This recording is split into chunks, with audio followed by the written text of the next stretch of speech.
नमस्कार दोस्तों, आज मैं इलेक्शन से जुड़ी हुई एक ऐसी भूतिया कहानी लेकर आ गया हूं जो आपके दिमाग के परखच्चे उड़ा देगी।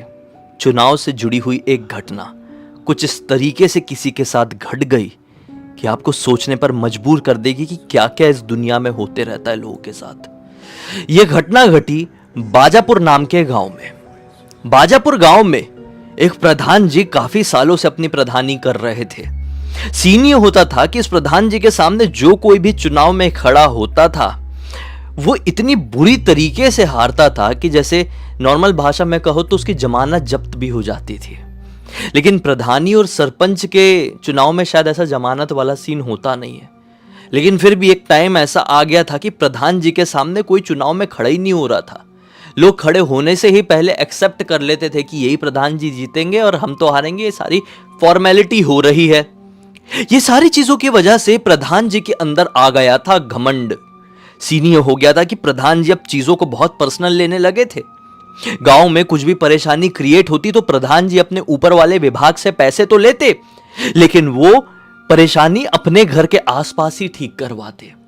जैसे कि अगर स्ट्रीट लाइट गांव में नहीं है तो स्ट्रीट लाइट लगवा रहे तो अपने घर के सामने वाले खंबे में ही लगाएंगे। अगर गांव की सड़क खराब हुई है तो विभाग से पैसे तो मंगा लेंगे, लेकिन सड़क सिर्फ अपने घर के सामने वाली ही बनाएंगे। किसी गरीब का मकान पक्का करवाना है तो पैसे मंगवाकर वो अपने आस पड़ोस से अपने घर के नौकरों का मकान ही पक्का करवा रहे थे। दूसरे लोगों के ऊपर ध्यान नहीं दे रहे थे। लोग जो हैं प्रधान जी की इसी हरकत से काफी ज्यादा फ्रस्ट्रेट हो गए थे। इसी कारण से गांव में एक और आदमी उठा और बोला कि बस बहुत हो गया, हम इस प्रधान का इतना क्यों झेले। इस आदमी का नाम था टिल्लू। टिल्लू ये कह रहा था कि मैं प्रधान जी के सामने खड़े होऊंगा और आप सब लोगों से ऐसे ऐसे वादे करता हूं, अगर मैं प्रधान बन गया तो मैं आपको सब कुछ दूंगा और आप मेरे परिवार की तरह होंगे। मेरा परिवार मेरे लिए सेकेंडरी होगा, पूरे गांव के लोग मेरे लिए प्राइमरी होंगे। ऐसा करके टिल्लू जी अब चुनाव में खड़े होने के लिए तैयार। अब चुनाव का वक्त आने ही वाला था कि पुराने प्रधान जी को टिल्लू जी से कंपटीशन करने के लिए कैनवासिंग तो करनी थी, क्योंकि टिल्लू जी जो इस बार चुनाव में खड़े हुए थे तो गांव के लोगों से बड़े बड़े वादे कर दिए थे और गांव के लोग टिल्लू जी की बातों से बहुत ज्यादा माइंड वॉश्ड होते हुए दिखाई दिए थे। इसलिए पुराने प्रधान जी अब कोई कसर नहीं छोड़ना चाह रहे थे, क्योंकि वो इस बार अपने दुश्मन को कमजोर नहीं समझ रहे थे। हमेशा जैसा मामला इस बार नहीं था। इस प्रधान जी का एक साला बाजू वाले गांव में रहा करता था।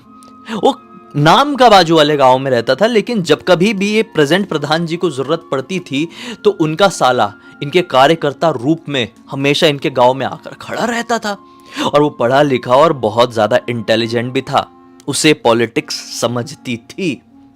ऐसे एक दिन की बात है, अच्छी खासी कैनवसिंग चल रही थी। ठीक है, अगले दिन ये डिसाइड किए थे कि कैनवसिंग नहीं करेंगे।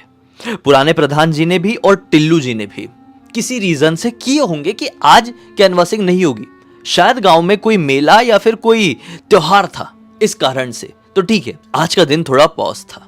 अब पॉज तो था, पुराने प्रधान जी फिर भी थोड़ी अपनी अकड़ में थे कि हम तो जीते जिताए हैं। हाँ, थोड़े बहुत वोट मिल जाएंगे टिल्लू को, लेकिन ठीक है, कोई टेंशन वाली बात नहीं है, हम अपने गांव में आज एंजॉय करेंगे। लेकिन टिल्लू जी कोई भी कसर नहीं छोड़ना चाह रहे थे, जैसे मैंने आपको बताया। तो टिल्लू जी अपने एक सबसे क्लोजेस्ट कार्यकर्ता, जो कि इनका पड़ोसी ही था, उससे कहते हैं कि भाई आज पूरा गांव और खासकर पुराने प्रधान जी अपने ये मेले को एंजॉय करने में लगे हुए हैं, अपन अपना काम करते हैं। कैनवसिंग के लिए कुछ चीजें खत्म हो गई है तो बाजू वाला गांव, जो कि थोड़ा सा शहर टाइप का गांव है, वहां चलते हैं और अगले दिन जो कैनवसिंग के लिए यूज होने वाली चीजें हैं वो खरीद वरीद कर लेकर आते हैं। कैनवसिंग के लिए चीजें यूज होती है, जैसे कि पोस्टर्स कह लो, बैनर कह लो, या कुछ भी अपने पार्टी का झंडा कह लो। वो सारी चीजें इनके पास थोड़ी कम पड़ रही थी, इसलिए इन लोगों ने डिसाइड किया कि आज पॉज मिला है तो अपन चलते हैं। ये लोग गए बाजू वाले टाउन में, टाउन कहते हैं उसको हम, तो टाउन में इन लोगों ने बढ़िया से अपनी खरीदारी किए हैं। खरीदारी करके क्या बोले हैं अपने कार्यकर्ता को कि आज हम इसको दुकान में ही छुड़वा देते हैं। खरीदारी कर लिए हैं, पैसे पूसे दे दिए, दुकान में ही छुड़वा देते हैं। कल तुम लोग आना, 2-4 लोग, और लेके चले जाना। हम ऐसा ढोकर लेकर जाएंगे गांव में तो अच्छा नहीं लगेगा। आखिरकार हम होने वाले प्रधान हैं, पुराने प्रधान जी तो हार के रहेंगे, तो हमको अपना थोड़ा सा क्लास भी मेंटेन करना पड़ेगा ना।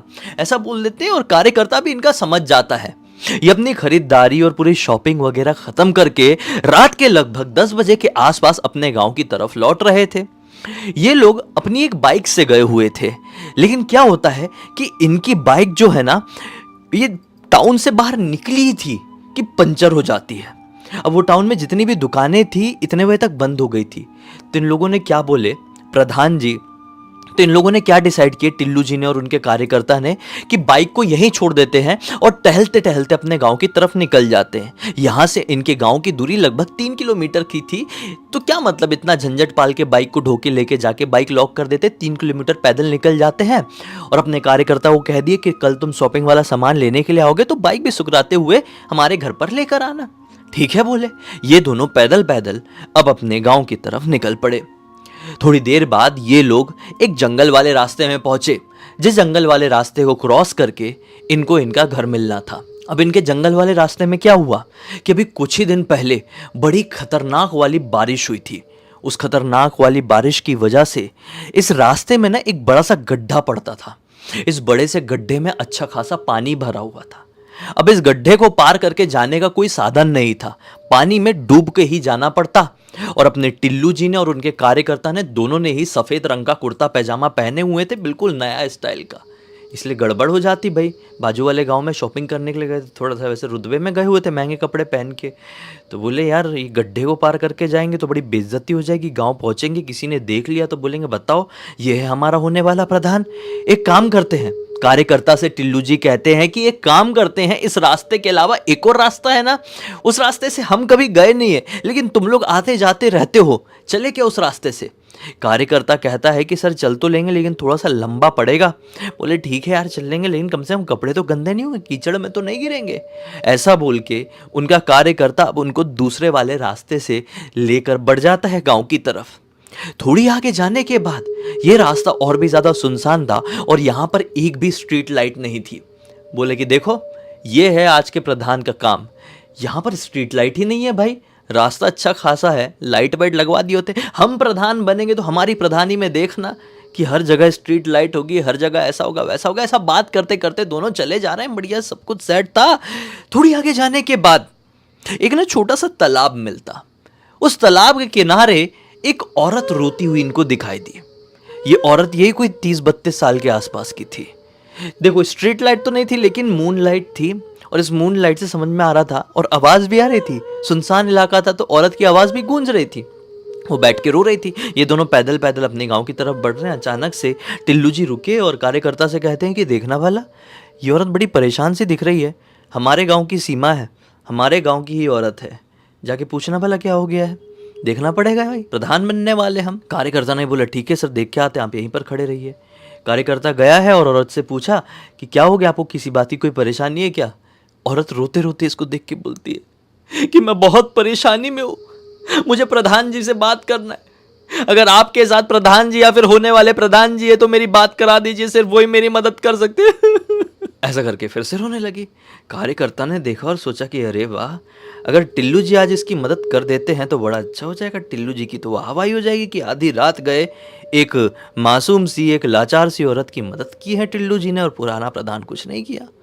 टिल्लू जी को आवाज लगता है, अरे टिल्लू जी ये औरत आपसे कुछ बात करना चाहती है, बड़ी बेचारी परेशान सी लग रही है, रो रही है, जरा आइए ना। टिल्लू जी जाते हैं अपना गमछा वमछा सीधा करते हुए। औरत रोते रोते बोलती है कि आपकी बड़ी मेहरबानी होगी, मैं ये तालाब पार करके एक छोटे से कुटिया में रहती हूँ, वहाँ पे मेरी पति की और मेरी बच्ची की बहुत तबीयत खराब हो गई है अचानक से, पता नहीं दोनों को एक साथ क्या हो गया है, आप बड़े लोग हैं थोड़ा चल के देख लीजिए कि उनको क्या हो गया, थोड़ा अस्पताल वगैरह भिजवा दीजिएगा, बड़ी मेहरबानी होगी। ऐसा फूट फूट कर रोने लगे फिर से बोल के। टिल्लू जी ने सोचे कि अरे यार बेचारे, टिल्लू जी विलन नहीं थे, टिल्लू जी अच्छे आदमी थे, अरे यार बेचारी यार ऐसी रो रही है, चलो चलो कहाँ है तुम्हारा घर, चलो हमको ले चलो। अब औरत तालाब के किनारे से होते हुए इनको एक जंगल वाले रास्ते की तरफ लेके जाने लगती है। इस जंगल वाले रास्ते की तरफ ना ही टिल्लू जी कभी आए थे और ना ही उनका कार्यकर्ता। ये दोनों चले जा रहे हैं, वो औरत आगे बढ़ी जा रही है, पीछे पीछे चल रहे हैं, चलते चलते 10 मिनट 15 मिनट और एक ऐसी जगह पर पहुंच गए जहां पर ढेर सारे पेड़ पौधे और घना जंगल है। अब अपने टिल्लू जी बोल पड़ते हैं कि अरे मैडम हम किस तरफ जा रहे हैं, ऐसा लग रहा है कि हम खाई उतरे जा रहे हैं और कितना बढ़ेंगे, यहाँ पे जंगली जानवर वगैरह भी आ सकते हैं ना, इतना भी आगे जाना हमारा ठीक नहीं है। ऐसी जगह पर है आपका घर, ऐसा टिल्लू जी बोलते हैं। लेकिन वो औरत कुछ कहती नहीं है, सिर नीचे करके बस चली जा रही है। कार्यकर्ता कहता है कि अरे टिल्लू जी बेचारी परेशान दिख रही है, हो सकता है ज़्यादा दुख में होगी इसलिए कुछ बोल नहीं पा रही है, थोड़ा सा चल लेते हैं। वो औरत होके नहीं डर रही है, आप इतने बड़े मुस्टंडे होके डर रहे हैं। टिल्लू जी ने बोले हम नहीं डरते, चलो। चलते गए और थोड़ी 5-7 मिनट और चलने के बाद एक छोटा सा घर दिखाई दिया है भाई दूर से, जहाँ पे ना बाहर तरफ एक लालटेन लटक रहा था, बस एक लालटेन जो जल रहा था। टिल्लू जी ने बोले अच्छा लगता है, यही औरत का घर है। अब ये औरत उस घर के सामने जाकर रुकी, ये दोनों भी वहां पर रुके। औरत पलट के अब इनको बोलती है, इतने रास्ते में अब तक एक बार भी औरत ने कुछ नहीं बोली थी, अब पलट कर बोलती है कि आप दोनों यहीं पर रुकिए, मैं अपने पति को बाहर लेकर आती हूँ। ऐसा बोल के वो औरत दरवाजा खोल के अंदर चली गई और ये दोनों बाहर खड़े। अब इंतजार कर रहे हैं, औरत आएगी आएगी आएगी। 5 मिनट हो गए, 7 मिनट हो गए। अचानक से टिल्लू जी ने सोचे एक कदम बढ़ाते हैं, दरवाजा खटखटा के देखते हैं कि औरत आ क्यों नहीं रही है अब तक, कि पीछे से किसी की बहुत बुरी तरीके से चिल्लाने की आवाज सुनाई देती है। टिल्लू जी और कार्यकर्ता दोनों घबरा जाते हैं कि ये क्या था, ये किसने चिल्लाया। कार्यकर्ता बोलता है कि सर हमको तो किसी अजीब से जानवर की आवाज सुनाई दी है, हमने ऐसी कोई आवाज आज तक सुने नहीं है, ऐसा लग रहा है कोई बड़ा जानवर है। एक काम करते हैं, औरत से जल्दी से पूछते हैं कि भाई क्या हो गया, अंदर बस गई है क्या वापस से जाके। ये दोनों आगे बढ़े, दरवाजा खटखटाने लगे। अरे मैडम दरवाजा खोलिए, हमको बहुत देर हो रही है, हमको घर भी जाना है। एक तो कैसी जगह पर लाकर खड़े कर दिया आपने और अंदर चली गई है, बाहर ही नहीं आ रही है। फिर दरवाजा खटखटा रहे हैं, मैडम खोलिए, लेकिन अंदर से मैडम का कोई रिस्पॉन्स नहीं। फिर दरवाजा खटखटाए, सुन रही है कि हम घर जाएं, लेकिन फिर से कोई रिस्पॉन्स नहीं, और फिर से पीछे से किसी की चिल्लाने की आवाज सुनाई दी है। कार्यकर्ता टिल्लू जी को देखकर बोलता है कि हमें ऐसा लग रहा है कि औरत को अंदर जाके कुछ हो तो नहीं गया है। वो बात कर रही थी कि उसका पति और उसकी जो बच्ची है वो एक साथ बीमार पड़ गए हैं, इनके घर में कोई ऐसी महामारी टाइप की तो नहीं आ गई है कि औरत भी गई अंदर और उसको कुछ हो गया है। तो टिल्लू जी बोलते रहकर ऐसी बात है तो अपन को फटाफट निकलना चाहिए कि कहीं वो हमको भी बीमारी ना हो जाए। फिर उनका कार्यकर्ता रोकता है, उनसे कहता है कि टिल्लू जी जरा चल के मदद कर देते हैं, वाहवाही हो जाएगी पूरे गांव में। एक काम कीजिए, आप अपना गमछा अपने मुंह में बांध लीजिए, कुछ नहीं होगा, चलते तो हैं अंदर। अब दोनों अपना नाक मुंह अपने गमछे से बांध लेते हैं और कार्यकर्ता ये दरवाजा तोड़ने में लग जाता है, धड़ धड़ धड़, और फाइनली वो दरवाजा टूट के खुल गया।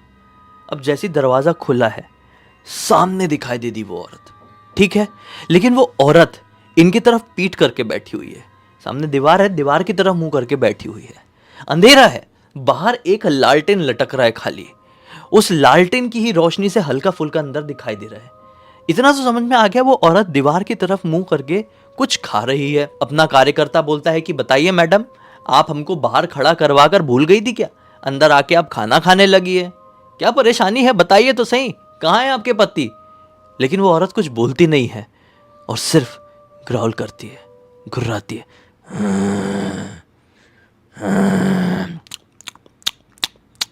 ऐसा करती है। ये चबाने की और घुर्राने की आवाज बड़ी ही ज्यादा अजीबोगरीब और डरावनी थी, जैसे कोई इंसान नहीं, कोई कई सालों से भूखा जानवर कुछ खा रहा है। टिल्लू जी कार्यकर्ता से बोलते हैं, यार ये औरत को कुछ बड़ी परेशानी लग रही है, एक काम कर, टॉर्च मार के उस औरत की तरफ देख तो भला, वो ऐसा क्यों कर रही है खाते खाते, और इतने अजीब तरीके से कौन खाना खाता है।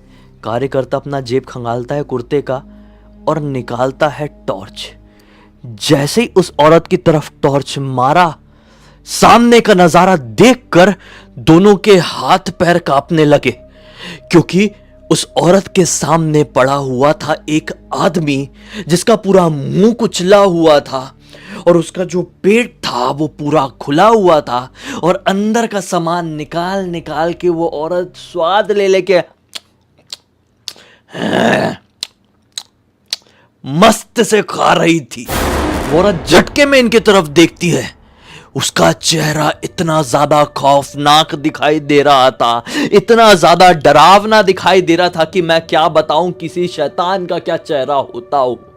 ये दोनों की देखकर सिट्टी पिट्टी गुल कि टिल्लू जी ने कार्यकर्ता का हाथ पकड़े बोले जिंदा रहना है कि खड़े खड़े कांपते ही रहेगा, और खींचे हैं और हाथ से टॉर्च गिरा और भागे हैं कुत्ते के समान। लेकिन कुत्ते के जैसे भले ही भाग ले, पीछे भेड़िया पड़ेगा तो क्या होगा। थोड़ी आगे भागे हैं, इनके पीछे दो बड़े बड़े भेड़िया पड़ गए। अब भेड़िया पीछे पीछे, टिल्लू और कार्यकर्ता आगे आगे, भेड़िया पीछे पीछे, टिल्लू और कार्यकर्ता आगे आगे। माहौल बहुत ज्यादा डरावना हो चुका था। ना जाने किसकी चीखने चिल्लाने की आवाजें सुनाई दे रही थी। ऐसी आवाजें इन लोगों ने जिंदगी में कभी नहीं सुने थे कि अचानक से कार्यकर्ता का पैर फंसा एक पत्थर में और कार्यकर्ता गिरा मुंह के बल। पीछे से जो एक भेड़िया आ रहा था उसने झपट्टा मारा कार्यकर्ता के हाथ में और हाथ ही उखाड़ लिया। कार्यकर्ता ने इतने जोर से चीखा कि मैं आपको क्या बताऊं, लेकिन टिल्लू जी उसके लिए नहीं रुके। लेकिन कार्यकर्ता को बचानी थी अपनी जान। हाथ तो चले गया था लेकिन जान नहीं गंवानी थी। खुद को संभालते उठाया, यहां से खून का फव्वारा बह रहा है, लेकिन वो भागा है अपने आप को बचाते हुए। भागा भागा भागा भागा भागा और फाइनली ये दोनों अपने गांव में आकर रुके। कार्यकर्ता तो गांव में पहुंचते से ही बेहोश पड़ गया, लेकिन टिल्लू जी जब गांव में पहुंचे तो क्या पाए, गांव का आज नजारा ही कुछ अलग है। रात के 11 से भी ऊपर का समय हो रहा है और सब लोग ये प्रधान जी के सामने ऐसे चबूतरे में क्यों बैठे हुए हैं? किस बात की सभा लगी हुई है गांव में?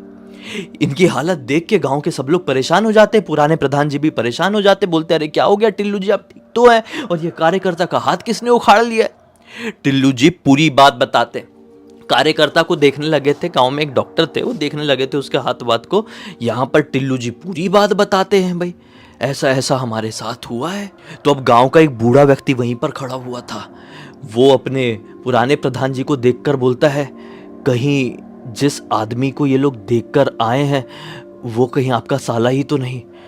ये सुनकर थोड़े से घबरा जाते हैं पुराने प्रधान जी बोलते नहीं नहीं, ये नहीं हो सकता। पीछे से एक बच्चा आगे आता है, अरे प्रधान जी हम आपसे कह रहे हैं ना, हमने देखे थे वो आपका साला ही था, उसको वो जानवर उठाकर लेकर गया था। फिर वो बूढ़े आदमी कहते हैं कि अरे खड़े खड़े बात ही करते रहेंगे या फिर आप अपने साले को ढूंढने के लिए चलेंगे भी? टिल्लू जी बोलते हैं कि हमें तो लग रहा है कि हमने उसके जैसे शरीर की बनावट कहीं ना कहीं देखे हुए हैं, हो सकता है वो आपका साला ही हो। बस अफरा तफरी मच गई और सभी लोग टिल्लू जी जहां से भाग के बच के आए थे उस तरफ निकल पड़ते हैं। किसी के हाथ में मसाले, किसी के हाथ में लाठी तो किसी के हाथ में तलवार। गाड़ियों में सवार हुए कुछ पैदल और निकल पड़े उस तरफ। जैसे ही उस टूटे फूटे घर के सामने पहुंचे तो क्या पाए, स्मेल बड़ी गंदी आ रही है सबको, बहुत गंदी स्मेल। अंदर जैसी गए तो क्या पाए, जी हाँ, प्रधान जी का साला उधड़ा पड़ा हुआ है। आसपास कोई औरत नहीं दिखाई दे रही है और ना ही कोई भेड़िया और ना ही कोई ऐसा बड़ा सा जानवर जो कि डरावनी डरावनी आवाज निकाल रहा था। प्रधान जी उसका चेहरा तो नहीं समझ पाए क्योंकि पूरा उधड़ा पड़ा था। वो हाथ में हमेशा एक स्पेशल घड़ी पहना करता था जो कि उसने विदेश से खरीद कर लेकर आया था। उस घड़ी को देखकर प्रधान जी पहचान पाए, ये साला प्रधान जी का बहुत नजदीकी था जो कि प्रधान जी के घर पे आने के लिए ही अपने घर से निकला था। और इसी रास्ते से पीछे पीछे गांव का एक और लड़का बाजू वाले गांव में गया हुआ था। वो अपनी साइकिल से आ रहा था और उस छोटे से 17-18 साल के लड़के ने क्लियर देखा था कि एक बड़ा सा जानवर प्रधान जी के साले को उठाकर तालाब के किनारे से होता हुआ लेकर भागा है। वो अपनी साइकिल तेज रफ्तार से भगाते हुए यहां पर पहुंचा था और प्रधान जी को पूरी बात बताया था कि प्रधान जी हमने आपके साले के साथ ऐसा ऐसा होते हुए देखे। लेकिन प्रधान जी इस बच्चे की बातों पर विश्वास नहीं कर पा रहे थे। लेकिन टिल्लू जी जब बचते बचाते ऐसी अवस्था में अपने कार्यकर्ता के साथ गांव में पहुंचे तो सभी लोगों ने टिल्लू जी के बातों के ऊपर विश्वास किया और फाइनली उस घर के सामने पहुंचे जहां पर टिल्लू जी ने उस चुड़ैल को प्रधान जी के साले के पेट का सामान को चबाते हुए देखा था। लेकिन सच बता रहे हैं, गांव के किसी भी व्यक्ति ने टिल्लू जी की इस बात के ऊपर विश्वास नहीं किया कि उस साले को कोई और नहीं बल्कि एक औरत ही चबा चबा के मजे में खा रही थी। एक चुड़ैल कह लो। सब लोगों ने बोले कि ये बच्चा सही कह रहा है, कोई औरत किसी इंसान को कैसे खा सकती है? वो कोई भेड़िया ही रहा होगा और वही भेड़िया रहा होगा जिसने टिल्लू जी के कार्यकर्ता का हाथ उखाड़ लिया। जब टिल्लू जी के कार्यकर्ता का हाथ उखाड़ सकता है तो प्रधान जी के साले का पेट का सामान नहीं खा सकता है? क्या था फिर भाई, अंतिम संस्कार किया गया और इस गांव में एक ऐसी दहशत की लहर दौड़ पड़ी कि मैं आपको क्या ही बताऊं। इसके बाद से इस गांव में कोई भी अभी तक रात के 8 बजे के बाद अपने घर से बाहर नहीं निकलता है। इस पूरी पूरी घटना की जानकारी मुझे किसी और ने नहीं बल्कि उसी लड़के ने, जिसका नाम था संकेत, जो साइकिल से आ रहा था, जिसने सब कुछ होते हुए देखा था, उसी ने लिखकर भेजा है। बोला कि भाई अब पूरी दुनिया को बताइए और सतर्क कीजिए कि कभी भी ऐसी चीजों को नजरअंदाज ना करें।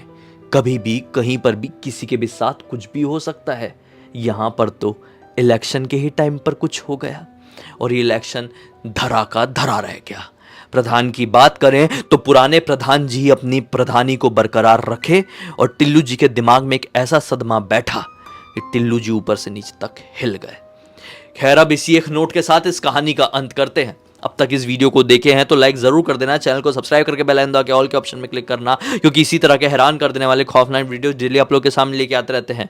इंस्टाग्राम की लिंक इस वीडियो के डिस्क्रिप्शन बॉक्स में मिल जाए, क्लिक करके डायरेक्टली वहां पर पहुंच जाना। और इसी तरह की कोई भी कहानी, टॉपिक या जानकारी आप लोग के पास भी है तो लिख भेजना। हो सकता है हमारा अगला वीडियो कल आपके हिसाब से ही बन रहा हो। तो चलिए कल फिर से मिलते हैं, तब तक के लिए बहुत बहुत धन्यवाद। आपका दिन शुभ हो।